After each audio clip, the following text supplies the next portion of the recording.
हमारा राष्ट्रीय संगठन IPSEF Indian public service employ federation है और हमारे दिल्ली का संगठन अध्यापक शक्ति मंच है और मैं गवर्नमेंट स्कूल टीचर एसोसिएशन का जनरल सेक्रेटरी हूँ। अभी हमने कल ही इस पर बैठक की है और हम मकर संक्रांति के दिन अपने अगले कदम का अगले आंदोलन की हिमाचल में चुनाव की अगर हार हुई तो ये सत्ताधारी प्रवक्ताओं का ही कहना है कि पेंशन विहीनों के कारण हुई, सरकारी कर्मचारियों के वोट ना देने आज पेंशन विहीन जितने हैं उतने पेंशन पाने वाले नहीं हैं। जो अनुपात तो पेंशन विहीन का बहुत ज़्यादा हो गया है, इसीलिए ये बात जो आक्रोश के रूप में बढ़ती जा रही है। लगभग 25 साल हो गए। जो व्यक्ति पब से पहले लग चुका 2004 से सेवारत है, आज वो प्राइवेटिज्म की तरफ पर हमारा देश जा रहा है तो वो भी दुर्भाग्यपूर्ण है, हमारे लिए, देश के लिए दुर्भाग्यपूर्ण है। प्राइवेटिज्म कभी भी एक अच्छी व्यवस्था नहीं हो सकती और अच्छी व्यवस्था नहीं दे सकते। जी का दूसरा कार्यकाल है, इसलिए अब बहुत ज़्यादा पेशेंस की भी बात नहीं रही है और पेशेंस बहुत रख चुके हैं हम, अब पेशेंस भी जवाब दे चुके हैं। सर क्या मानना है कि मतलब कि जहाँ पे प्राइवेटाइजेशन हो गया है, शुरू हो चुका है और वहाँ पे आप पेंशन की मांग कर रहे हैं? देखिए फिर तो देश में एक तरह से कोई नई बहार आएगी, देश में दोबारा देश को नई तरह से बसाया जाएगा। जो आदमी जो व्यक्ति पब से पहले लग चुका 2004 से सेवारत है, आज वो प्राइवेटिज्म की तरफ पर हमारा देश जा रहा है तो वो भी दुर्भाग्यपूर्ण है, हमारे लिए, देश के लिए दुर्भाग्यपूर्ण है। प्राइवेटिज्म कभी भी एक अच्छी व्यवस्था नहीं हो सकती और अच्छी व्यवस्था नहीं दे सकते। कोरोना काल में आप लोगों ने देखा क्या प्राइवेट सेक्टर के लोगों ने देश को बचाया या सरकारी नौकरी वालों ने देश को बचाया?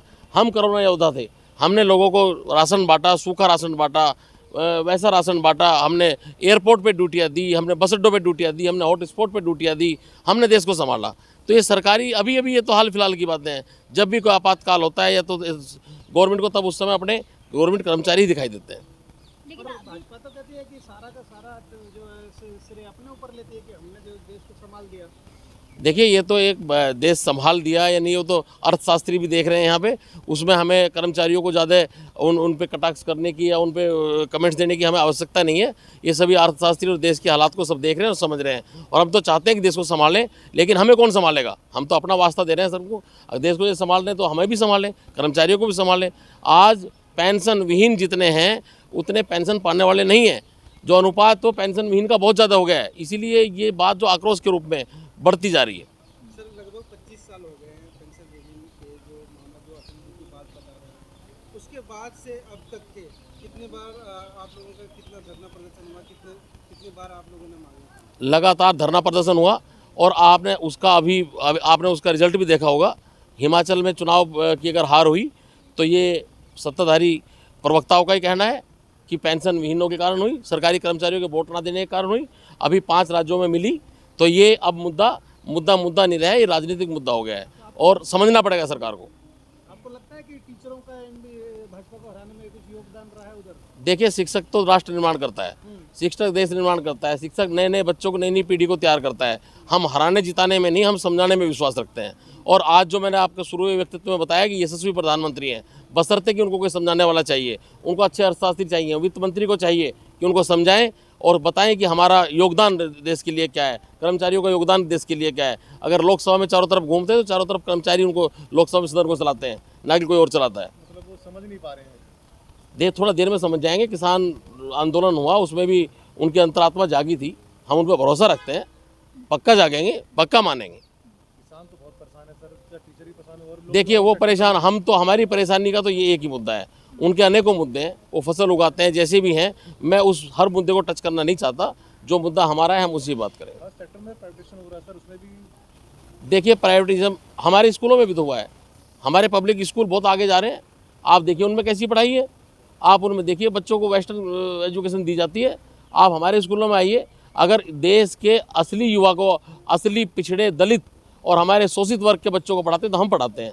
वो भी इंडस्ट्री है, पब्लिक स्कूल इंडस्ट्री हो चुके हैं। आप प्राइवेट करके देख लें, फिर कहाँ से ये वर्क पढ़ेगा, कैसे पढ़ेगा, ये भी आप एक बार कल्पना करके सोच देखें। बड़े घर के बच्चे तो सर सरकारी स्कूल में आना पसंद नहीं करते ना सर। देखिए बड़े घर के बच्चों में तो उनको सिखाया इस तरह गया है कि उनको पहले उस वर्ग को बहुत नीचा दिखाया गया है और सोचते हैं कि उस शोषित बच्चे में जो ज्ञान है, उसकी प्रतिभा को नहीं वो उनके माता पिता समझाते हैं।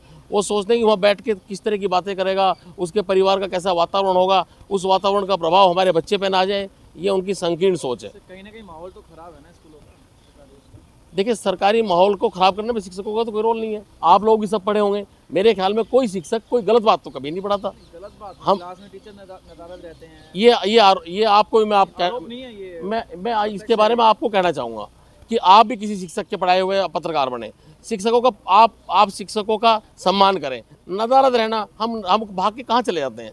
आप बताइए, स्कूल छोड़ के हम कहाँ चले जाते हैं? आप जो भी आदमी आज यहाँ अपने आप में कुछ बन के खड़ा हुआ है, वो किसी ना किसी शिक्षक की मूर्ति की तरह खड़ा हुआ है। इसलिए आप पत्रकारों से मेरा निवेदन है कि सारी मीडिया कम से कम शिक्षकों के अपने उनके लिए उनके सम्मान में ही पक्ष में बोले, और अगर कोई इस तरह की बात हो शिक्षक से बात करें। अगर आपको कहीं अपवाद नज़र भी आता है तो आप हमारे से बात करें, हम उससे आपकी उसको भी दूर करेंगे और अपने साथी को भी समझाएंगे। सर इलेक्शन के पहुंचा रहे हैं ना सर आपकी बात, हम तो पहुंचा रहे जी। हैं लगातार, आप तो पहले भी कवरेज किया, अभी भी कवरेज। नहीं, आपका धन्यवाद करता हूं मैं, लेकिन जो इस तरह का जो शिक्षकों पे कोई इस तरह का आरोप आता है तो मुझे पीड़ा होती है उसमें।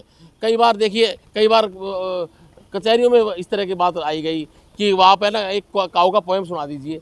जिसका जजमेंट होना हो, जिसको अपने मृत्यु और जीवन का खतरा हो आज जजमेंट से, उसका दिमाग 5% काम करता है 100 में से। उस समय क्या पोएम सुनाए हो? क्या उस समय उसकी परीक्षा की जगह है? और उस बात को मुद्दा बना के आगे ले जाया जाए कि शिक्षक पे काऊ का ऐसे नहीं सुनाया गया। ऐसे कई बार होता है। हमारी तो हमारा दंगल, हमारा तो अखाड़ा हमारी क्लास है। हमारी क्लासरूम में आके बात करिए, हमारे क्लासरूम में हमारे बच्चों से हमारा फीडबैक लीजिए। सर मांगे पूरी नहीं होंगी, महज 1 साल बाकी है चुनाव के 2024 में, तो क्या लगता है कि आप रोक पाएंगे? हमारा राष्ट्रीय संगठन IPSEF, Indian public service employ federation है, और हमारे दिल्ली का संगठन अध्यापक शक्ति मंच है, और मैं गवर्नमेंट स्कूल टीचर एसोसिएशन का जनरल सेक्रेटरी हूँ। अभी हमने कल ही इस पर बैठक की है, और हम मकर संक्रांति के दिन अपने अगले कदम का, अगले आंदोलन की घोषणा करेंगे। आज का सर पर्पस क्या है आपका? आज का पर्पस हमारी आम सभा है। इसी विषय पे हम विचार लिए जाएंगे और इसके बाद और सभाएं की जाएंगी। आंदोलन से पहले अपनी तैयारी का इसको हिस्सा मान सकते हैं। अच्छा सर, ऐसा क्यों हो रहा है कि तमाम युवा भी सड़कों पर उतर रहा है महंगाई को लेके, रोजगार को लेके? अब टीचर भी परेशान है, राष्ट्र निर्माण का काम करता है टीचर बच्चों के लिए, लेकिन आज टीचर को भी जो है अपने हक अधिकारों के लिए यहाँ रोडों पे आना पड़ रहा है, कभी कॉन्स्टिट्यूशन क्लब में सभाएं बिठानी पड़ रही हैं। देखिए, टीचर परेशान सिर्फ एक किसी मुद्दे से नहीं है कि देश पे ये आपदा आई, जो महंगाई है, जो और चीज़ें जो आपने बताई सामाजिक चीज़ें, उन पे हम गौर करते हैं, उन पे हम मंथन करते हैं। और आपको मालूम होना चाहिए कि हम स्कूल में जब आके सबसे पहले तो पूरी खबरें सुनते हैं, और खबरें बच्चों को सुबह सुबह असेंबली में भी सुनाते हैं, आज की हाईलाइट्स।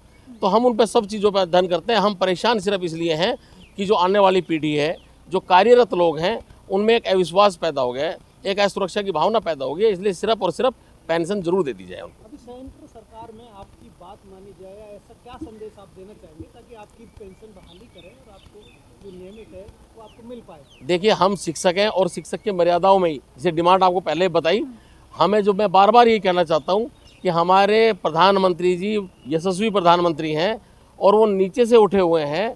जैसा कि उनका अपनी उनकी बैकग्राउंड है, वो छोटे से लेकर बड़ी बातों तक समझते हैं। और अब शायद समय आ गया कि उनके दिमाग में ये बात चल रही है, क्योंकि जो ये 5 स्टेटों के चुनाव हुए, और इन स्टेटों में जो दूसरा विपक्षी पार्टी अगर इस बात को मान रही है, अपनी गलत को सुधारना चाहती है, तो प्रधानमंत्री जरूर इस बात को मानेंगे, समझेंगे और समझाएंगे, और हमें आंदोलन पर विवश शायद ना होना पड़े। इतना भरोसा हम अपने प्रधानमंत्री जी पे करते हैं। लगातार जो टीचरों पे हमेशा से आरोप लगते आए हैं, सरकारी टीचर जो हैं हमेशा बच्चों को पढ़ाने में जो है सफल नहीं रह पाते, वहाँ पर आते हैं, बैठते हैं, चले जाते हैं। ऐसे कई सरकारी स्कूलों के आंकड़े ऐसे आए हैं, तो उस आरोप को कैसे हटाएंगे? देखिए, अब कई बार क्या आता है कि एक ट्यूटर ने किसी बच्चे के साथ छेड़खानी की, पता लगता है कि ना तो वो टीचर है, और वो किसी गली मोहल्ले का एक छोटा सा 10वीं 12वीं पास कोई है, और उसको टीचर बना दिया जाता है।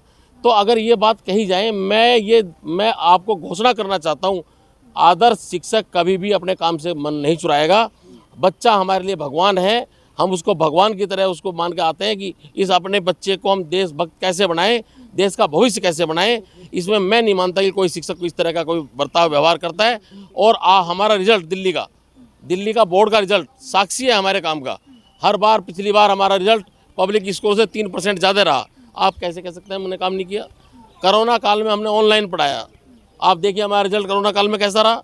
एक रिजल्ट तो पैमाना होता है, रिजल्ट तो हमारा मापदंड है, वो हमारे को बताते हैं कि हम काम करते हैं क्या करते हैं। इस तरह के आरोप, ये भी मैं कहूँगा, गुरु और शिष्य के गिरती हुई वैल्यूज़, ये हमारे देश को कहीं ना कहीं बहुत नुकसान पहुँचाएंगे।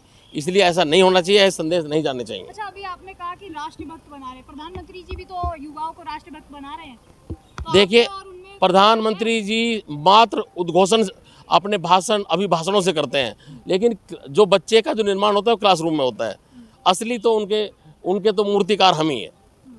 राष्ट्रभक्त तो बहुत पैदा हो रहे हैं ना, अब तो आए दिन राष्ट्रभक्त मिलते हैं। देखिए, वो पॉलिटिकल मुद्दा है, बन रहा है। पॉलिटिकल मुद्दा है।